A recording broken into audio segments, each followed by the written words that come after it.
विनंती आहे सर्वांनी। शक्तीपीठ महामार्गाला शेतकऱ्यांचा विरोध, जिल्हाधिकारी कार्यालयावर शेतकऱ्यांचा मोर्चा। केंद्र सरकारच्या वतीने नागपूर ते गोवा हा प्रस्तावित शक्तीपीठ महामार्ग तयार करण्यात येणार आहे। या महामार्गासाठी कोल्हापूर जिल्ह्यातील शेकडो एकर सुपीक जमीन जाणार आहे। यामुळे या महामार्गाला शेतकऱ्यांनी विरोध दर्शवलाय। शेतकऱ्यांनी आज कोल्हापूर जिल्हाधिकारी कार्यालयावर मोर्चा काढला।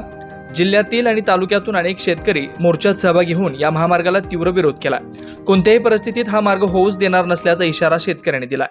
हे आपल्या सर्वांना माहिती आहे की शेतकरी गेले काही वर्षांपासून स्वामीनाथन आयोगाची अंमलबजावणी करा म्हणून मागे लागलेत, आंदोलन करतायत। अनेक प्राण त्याच्यासाठी शेतकऱ्यांचे गेलेले आहेत, दिल्लीच्या सीमेवरती पण आहेत।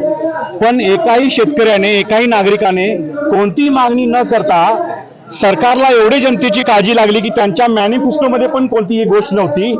अचानक हवाई सर्वेक्षण करून गॅजेस हे जे आहे सर्टिफिकेट जे आहे ते त्यांनी डिक्लेअर वगैरे केलेलं आपल्याला दिसतं। हे 802 किलोमीटरचं आमच्या शेतकऱ्यांचं, कोल्हापुरातील 59 गावातील हे शेतकरी आहेत।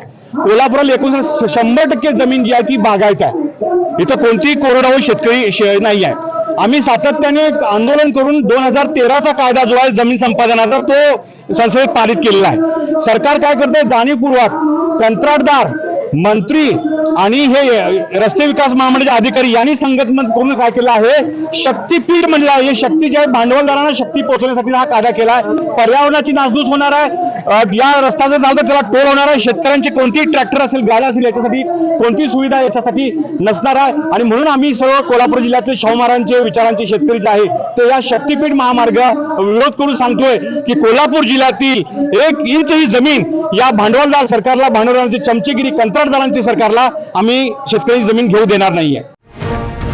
अशाच ताज्या अपडेटसाठी महासत्ता न्यूजला सबस्क्राईब करा।